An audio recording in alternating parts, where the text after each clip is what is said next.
Islamic Library, enlightening about religion. کرکے سوار دوش پہ آقا نے خود کیا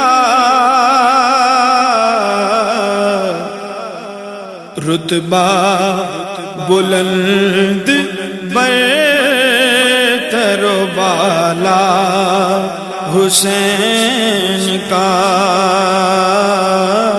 رتبہ بلند برتر و بالا حسین کا شاست حسین واقعہ کربلا اور شہادت امام حسین رضی اللہ تعالیٰ عنہ پارٹ 6 10ویں محرم 61 ہجری کے دلدوز واقعات۔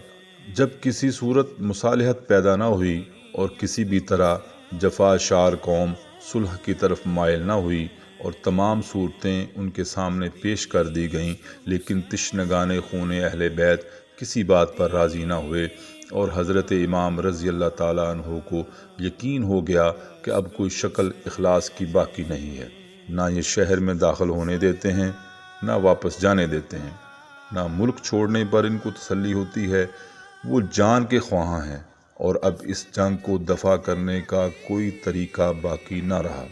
اس وقت حضرت امام رضی اللہ تعالیٰ عنہ نے اپنے قیام گاہ کے گرد ایک خندق کھودنے کا حکم دیا۔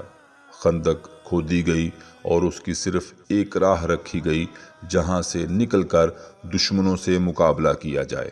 خندق میں آگ جلا دی گئی تاکہ اہل خیمہ دشمنوں کی ایذا سے محفوظ رہیں۔ 10ویں محرم کا قیامت نما دن آیا۔ جمعہ کی صبح حضرت امام رضی اللہ تعالیٰ عنہ نے اپنے تمام رفقائے اہل بیت کے ساتھ فجر کے وقت اپنی عمر کی آخری نماز باجماعت نہایت ذوق و شوق تضرع و خشوع کے ساتھ ادا فرمائی۔ پیشانیوں نے سجدوں میں خوب مزے لیے، زبانوں نے قرات و تسبیحات کے لطف اٹھائے۔ نماز سے فراغت کے بعد خیمہ میں تشریف لائے۔ 10ویں محرم کا آفتاب قریب طلوع ہے۔ امام عالی مقام رضی اللہ تعالیٰ عنہ اور ان کے تمام رفقائے اہل بیت 3 دن کے بھوکے پیاسے ہیں۔ ایک قطرہ آب میسر نہیں اور ایک لقمہ حلق سے نہیں اترا۔ بھوک و پیاس سے جس قدر ضعف و ناتوانی کا غلبہ ہو جاتا ہے اس کا لوگ کچھ اندازہ کر سکتے ہیں جنہیں کبھی 2-3 وقت کے فاقے کی نوبت آئی ہو۔ پھر بے وطنی، تیز دھوپ، گرم ریت، گرم ہوائیں، انہوں نے ناز پروردگان آغوش رسالت کو کیسا پسر مردہ کر دیا ہوگا۔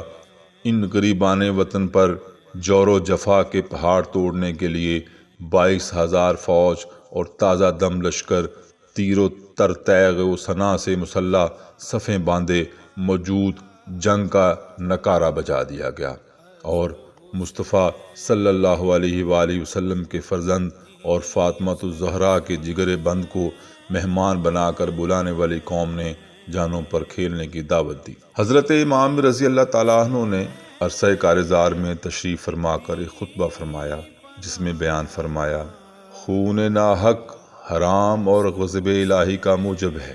میں تمہیں آگاہ کرتا ہوں کہ تم اس گناہ میں مبتلا نہ ہو۔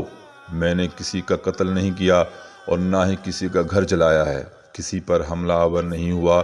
اگر تم اپنے شہر میں میرا آنا نہیں چاہتے ہو تو مجھے واپس جانے دو۔ تم سے کسی چیز کا طلبگار نہیں، تمہارے در پہ آزار نہیں۔ تم کیوں میری جان کے در پہ ہو اور تم کس طرح میرے خون کے الزام سے بری ہو سکتے ہو؟ روز محشر تمہارے پاس میرے خون کا کیا جواب ہوگا؟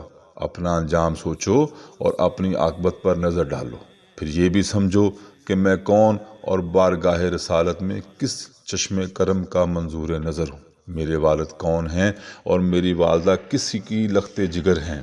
میں انہی بطول و زہرا کا نور دیدہ ہوں جن کے پل صراط پر گزرتے وقت عرش سے ندا کی جائے گی کہ اے اہل محشر سر جھکاؤ اور آنکھیں بند کرو کہ حضرت خاتون جنت پل صراط سے 70,000 حوروں کو رکاب سعادت میں لے کر گزرنے والی ہیں۔ میں وہی ہوں جس کی محبت کو سرور عالم علیہ السلام نے اپنی محبت فرمایا ہے۔ میرے فضائل تمہیں خوب معلوم ہیں، میرے حق میں جو احادیث وارد ہوئی ہیں اس سے تم بے خبر نہیں ہو۔ اس کا جواب یہ دیا گیا کہ آپ کے تمام فضائل ہمیں معلوم ہیں، مگر اس وقت یہ مسئلہ زیر بحث نہیں ہے۔ آپ جنگ کے لیے کسی کو میدان میں بھیجیے اور گفتگو ختم فرمائیے۔ حضرت امام رضی اللہ تعالیٰ عنہ نے فرمایا کہ میں جنتیں ختم کرنا چاہتا ہوں کہ تاکہ اس جنگ کو دفع کرنے کی تہوں میں سے ہوں، میری طرف سے کوئی تدبیر نہ رہ جائے، اور جب تم مجبور کرتے ہو تو مجبور و ناچار مجھ کو تلوار اٹھانا ہی پڑے گی۔ ہنوز گفتگو ہو ہی رہی تھی کہ لشکر یزیدی میں سے ایک شخص گھوڑا دوڑا کر سامنے آیا جس کا نام مالک بن عروہ تھا۔ جب اس نے دیکھا کہ لشکر امام کے گرد خندق میں آگ جل رہی ہے اور شعلے بلند ہو رہے ہیں اور اس تدبیر سے اہل خیمہ کی حفاظت کی جاتی ہے، تو اس گستاخ بدظن نے حضرت امام سے کہا کہ اے حسین، تم نے وہاں کی آگ سے پہلے یہیں آگ لگا دی؟ حضرت امام علی مقام علیہ جد علیہ السلام نے فرمایا، کذبت یا عدو اللہ، اے دشمن خدا تو کاذب ہے، تجھے گمان ہے کہ میں دوزخ میں جاؤں گا؟ مسلم بن اوسجا کو مالک بن عروہ کا یہ کلمہ بہت ناگوار ہوا۔ انہوں نے حضرت امام سے اس بد زبان کے منہ پر تیر مارنے کی اجازت چاہی۔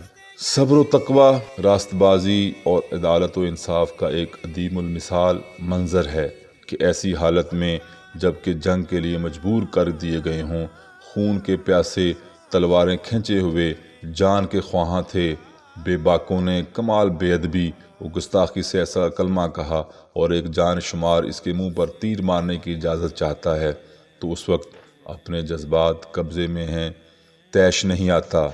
فرماتے ہیں کہ خبردار، میری طرف سے کوئی جنگ کی ابتدا نہ کرے تاکہ اس خون ریزی کا وبال اعداء ہی کے گردن پر رہے اور ہمارا دامن اقدام سے آلودہ نہ ہو۔ لیکن تیرے جراحت قلب کا مرہم بھی میرے پاس ہے اور تیرے سوز و جگر کی تشفی کی بھی تدبیر رکھتا ہوں۔ اب تو دیکھیے، یہ فرما کر دستے دعا دراز فرمائے اور بارگاہ الہی میں عرض کیا کہ یا رب، عذاب نار سے قبل اس گستاخ کو دنیا میں آتش عذاب میں مبتلا کر۔ امام کا ہاتھ اٹھانا تھا کہ اس کے گھوڑے کا پاؤں ایک سوراخ میں گیا اور وہ گھوڑے سے گرا اور اس کا پاؤں رکاب میں الجھا اور گھوڑا اسے لے کر بھاگا اور آگ کی خندق میں ڈال دیا۔ حضرت امام رضی اللہ تعالیٰ عنہ نے سجدہ شکر کیا اور اپنے پروردگار کی حمد و ثنا کی اور فرمایا، اے پروردگار، تیرا شکر ہے کہ تو نے اہل بیت رسالت کے بدخواہ کو سزا دی۔ حضرت امام رضی اللہ تعالیٰ عنہ کی زبان سے یہ کلمہ بن کر صف اعداء میں سے ایک اور بے باک نے کہا، آپ کو پیغمبر خدا صلی اللہ تعالیٰ علیہ وسلم سے کیا نسبت؟ یہ کلمہ تو امام کے لیے بہت تکلیف دہ تھا۔ آپ نے اس کے لیے بھی بد دعا فرمائی اور عرض کیا، یا رب، اس بد زبان کو فوری عذاب میں گرفتار کر۔ امام نے یہ دعا کی اور اس کو قضائے حاجت کی ضرورت پیش آئی۔ گھوڑے سے اتر کر ایک طرف بھاگا اور کسی جگہ قضائے حاجت کے لیے برہنہ ہو کر بیٹھا۔ ایک سیاہ بچھو نے ڈنک مارا تو نجاست آلودہ تڑپتا پھرتا تھا۔ اس رسوائی کے ساتھ تمام لشکر کے سامنے اس ناپاک کی جان نکلی، مگر سخت دلانے بے حمیت کو غیرت نہ ہوئی۔ ایک شخص مزنی نے امام کے سامنے آ کر کہا کہ اے امام، دیکھو تو دریائے فرات کیسے موجیں مار رہا ہے، خدا کی قسم کھا کر کہتا ہوں تمہیں اس کا ایک قطرہ نہ ملے گا اور تم پیاسے ہلاک ہو جاؤ گے۔ حضرت امام نے اس کے حق میں فرمایا، اللہم آمنہ عطشانہ، یا رب، اس کو پیاسا مار۔ امام کا یہ فرمانا تھا کہ مزنی کا گھوڑا جھکا، گرا، گھوڑا بھاگا اور مزنی اس کے پکڑنے کے لیے اس کے پیچھے دوڑا اور پیاس اس پر غالب آئی۔ اس شدت کی غالب ہوئی کہ العطش العطش پکارتا تھا اور جب پانی اس کے منہ سے لگاتے تھے تو ایک قطرہ نہ پی سکتا تھا، یہاں تک اسی شدت پیاس میں مر گیا۔ فرزند رسول صلی اللہ علیہ وسلم کو یہ بات بھی دکھا دینی تھی کہ ان کی مقبولیت بارگاہ حق پر اور ان کے قرب و منزلت پر جیسی کہ نصوص کثیرہ و احادیث شہیرہ شاہد ہیں، ایسے ہی ان کے خوارق و کرامات بھی گواہ ہیں۔ اپنے اس فضل کا عملی اظہار بھی اتمام حجت کے سلسلے کی ایک کڑی تھی کہ اگر تم آنکھ رکھتے ہو تو دیکھ لو، جو ایسا مستجاب الدعوات ہے اس کے مقابلے میں آنا خدا سے جنگ کرنا ہے، اس کا انجام سوچ لو اور باز رہو۔ مگر شرارت کے مجسمے اس سے بھی سبق نہ لے سکے اور دنیائے ناپائیدار کی حرص کا بھوت جو ان کے سروں پر سوار تھا اس نے انہیں اندھا بنا دیا، اور نیزے باز لشکر اعداء سے نکل کر رجز خوانی کرتے ہوئے میدان میں آ کودے اور تکبیر و تبخیر کے ساتھ اتراتے ہوئے گھوڑے دوڑا کر اور ہتھیار چمکا کر امام سے مبارز کے طالب ہوئے۔ حضرت امام اور امام کے خاندان کے نونہال شوق جاں بازی میں سرشار تھے۔ انہوں نے اصرار کیے، حضرت کے در پہ ہو گئے اور کسی طرح حاضر نہ ہوئے کہ جب تک ان میں سے ایک بھی زندہ ہے خاندان اہل بیت کا کوئی بچہ میدان میں جائے۔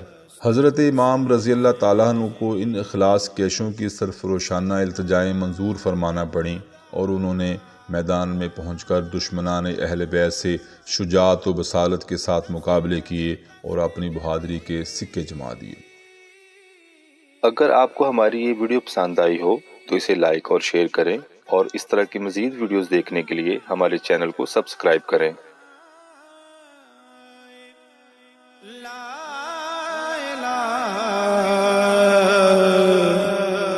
است حسین